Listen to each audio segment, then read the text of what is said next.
Hi, John. It's really good to catch up with you after quite a long time. Uh, I just want to, we recognise that we've been through a really difficult time over the last couple of years. For you personally, John, what was lockdown like? Well, I guess to set the context for this, Nigel, it was in 2018. I have to go back there when I sat down and then moved to London because of Ruth's role as deputy warden. And between 2018 and when lockdown happened, Ruth was on her own in the office for many, many long hours. Not only that, she was away for some significant periods of the year. And so I kind of found that quite difficult, really. And when lockdown happened in 2020, I have to confess that it became a bit of a blessing for me. Ruth was now working at home. We shared what we were allowed to do, or early morning walks. And we kept to all the rules, sharing meals together. This was a real sense of joy. It was a blessing, and so it was not a curse. As I say, stuck to the rules. I don't have a hobby as such.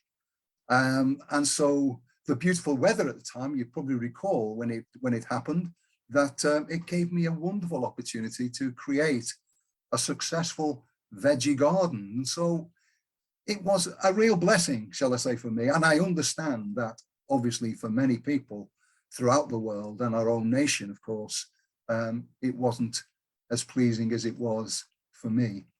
So I found it a blessing. And you found it a sense of connection, reconnecting with those who you love and those who love you. Well, I think, yes. I mean, again, that, sort of what did I miss most? In that sense, that comes down to the kind of modern technology that we have today. And therefore, it gave me something that I'm not used to engaging with. And so I could engage with meeting up with the family in that way. But what I did miss most was in 2019, I was the childcare for my grandson. And that was in the October 2019. And so when lockdown did happen, I kind of missed that dreadfully. It was a 2-year period I'd signed up for. And as I say, I missed that absolutely dreadfully. But I also, and it seems strange, that I actually began to miss church ministry. Okay. Which I found interesting. It's something I never thought I would when I sat down in 2018. And so therefore that's where I'm at as far as that's concerned. And they say the modern technology meant lockdown didn't become locked out. Sure. You talked about that you for the first time since you sat down that you missed church ministry, the everyday sort of. Within that, were there times where you felt that God was absent for you, and looking back? I find that a strange question, right? Of God being absent. Without sounding pious, I feel I can say without fear of any contradiction. Certainly, you can't contradict me, but I don't know that I've ever felt God being absent. I've known myself being absent from God, but I've never, ever felt that God was absent. It's always been me that has not been present. But I've also known, as well as I discovered when that beautiful working in the garden, and it became a time of prayer, of meditation, of being able to read, and the wonderful nature that we had around us. It was just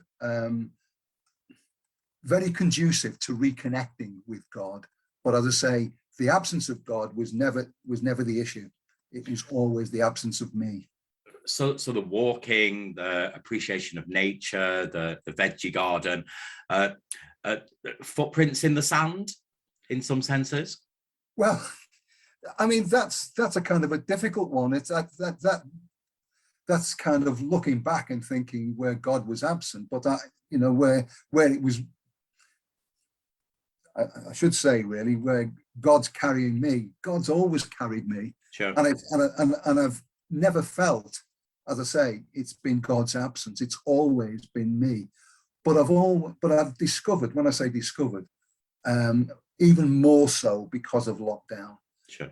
I've discovered that through the prayer, that, and the meditation, whatever, that reconnection comes back. And where within the whole thing of the pandemic and your personal journey over these last few years, where's the cross for you in all this? I say the cross has always been central. I mean, the cross for me is inextricably linked to both love and suffering. And the pandemic, of course, the cross has stood high over the world in some ways. And so what would I say for me? When I look back and where the cross is in our own nation, it's when I've looked at the NHS and the frontline nursing staff and doctors and nurses, etc., and seeing them in a kind of state of hopelessness, helplessness, despair, and then weeping over their patients. For me, that's where the cross has been. Seeing their love and their dedication to helping them, and seeing patients that for them have needlessly died because of many situations, sure, without naming the name. Sure. As Christians, we are an Easter people as well as a Good Friday people, and you've talked about the cross. Where do you see, and where have you seen perhaps a personal experience, the resurrection and hope in all this? I think the resurrection and hope is come for me through the miracle of modern science. The rollout and discovering the vaccines and the rollout in record time, with something that would have been 10 years ordinarily to have done this in such a short time. I've seen it also in the volunteers who have stood at vaccination centres, giving their time, as well as so many ordinary people. When it first started, the people who made PPE, I see resurrection hope where I see the love of God most being expressed. And so, as I say, therefore, it happens through people, that resurrection hope. And it's come through, primarily for me, through the NHS, but certainly through the care and compassion, which seems to have changed the dynamic and the nature of people in a way that perhaps it's not done in the past. It's not been so in the past. John, in terms of that resurrection hope and the thing about the NHS and all that they've given, if when now you go outside and you see the world go round, do you see a different type of hope and resurrection? Yes, I mean, I kind of witness it on the faces of people, in the people, my neighbours, for example. You see that hope in them of lives being changed. I see that also, when I'm travelling to where I travel to in Clapton.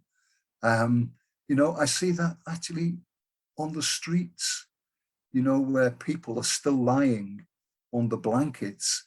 But, and what I have seen, as well as my own part in that, is actually people seem to be paying more attention to them.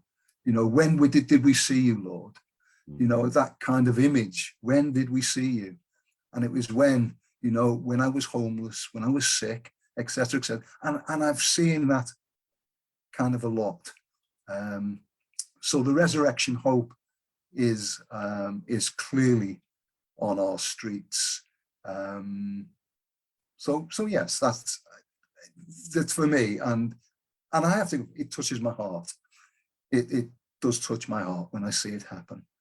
Sometimes you think you're the only person that responds to these situations, but I've seen more and more people now do so. So yes. Thanks, John. I want to offer a reflection back to you, is that during my sabbatical, I was a volunteer at a vaccination centre because I wasn't able to do anything that what I'd planned. And in terms of that focus of resurrection hope, as people were coming out after they'd had their first vaccine, you could see on their faces that sense of relief and that hope. And I think you've articulated that absolutely fantastic for us. And I want to say a huge thank you to you for sharing your story of resurrection and hope and the cross, and how those come together in this particular season of Lent. Thank you, John. Thank you.